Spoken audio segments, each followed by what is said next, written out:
Hello friends, I am going to the store to get more chicken meat for my cats because their dry food's killing them. 33% salt. Check into your pet food. But that's not what this video is about.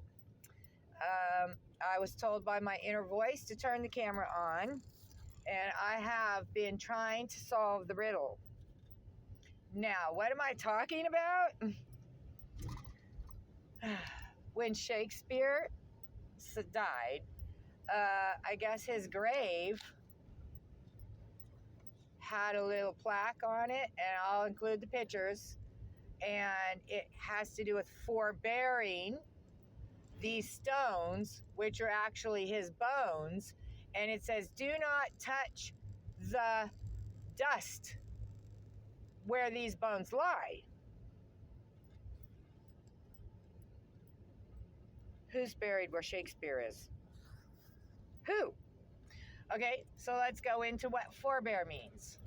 Forbear is a biblical word. It comes from the Bible.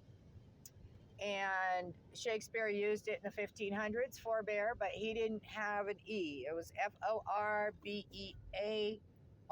not forbear, Fore. So anyways, forbear,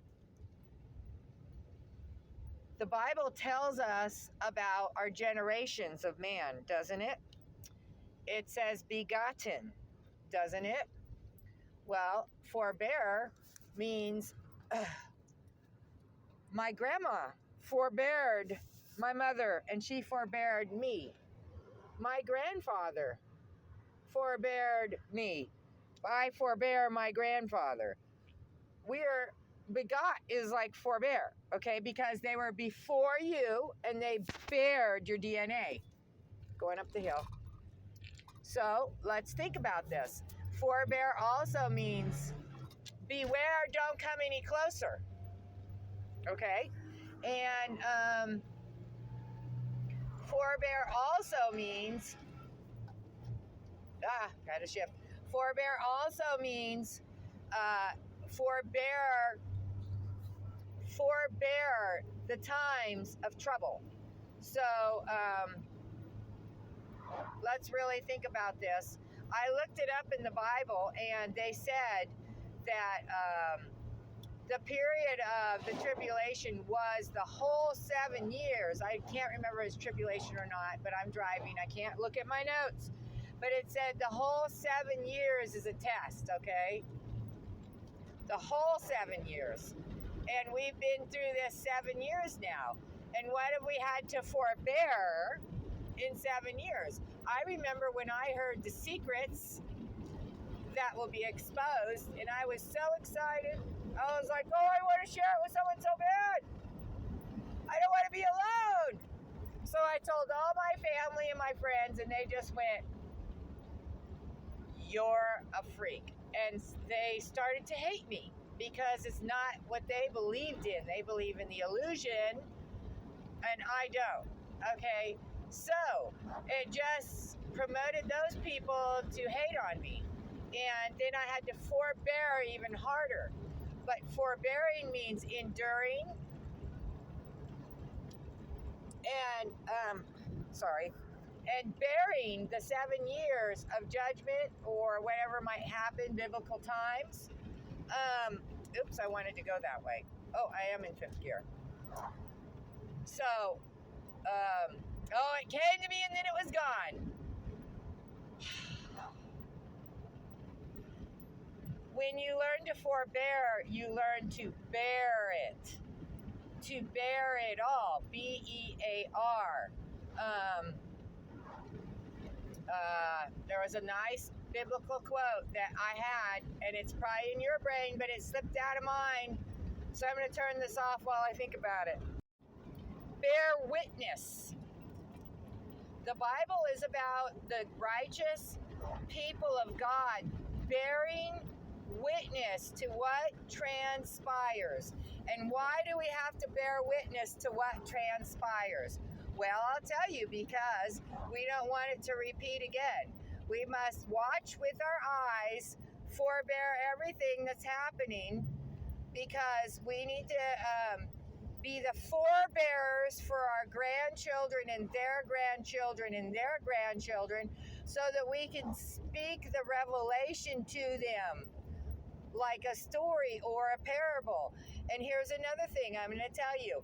Jesus in the Bible tells all these stories, correct? I don't think they're real. They're parables to live by. They're examples set in righteousness, correct? Fairy tales, righteous fairy tales. So it's really hard to concentrate while I'm driving and do all this.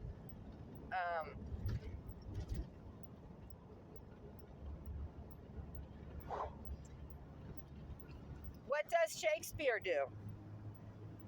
Does he tell stories? Does he write plays? Does he act out plays? Okay. Yeah, he does. And so here's the last thing. When I was reading his grave, there was about 4 or 5 other people who also wrote about bones and stones in the 1500s who died. And it's a riddle they want us to solve. I got the riddle. Let me think about it. They were called the Bones of Nassau. And Shakespeare had that same stuff in Sonnet 139. So the gist of Sonnet 139, let's talk about it. It is a story about a man who is married and he loves his wife dearly. His wife is like a nation to him. He treats her well, he clothes her, he feeds her. And then one day she has adulterous on him. And he loves her so much that he forbears her adulterous situation, looks the other way, but then he becomes low and depressed because he has put his spirit down to the lower levels, because she's not righteous and she pulled him down to the unrighteous, you see. And so then he has to live with her forever, and he made the wrong choice, and he has to forbear unjust. And so that is basically the same as our nation. We know that the whole thing is an illusion. We're eating poison. We're breathing bad air. Our water is poison. Our politicians won't remove it. They just blame other politicians that were never even there at the time. So forbear, Shakespeare. Find the riddle. You find Jesus's bones.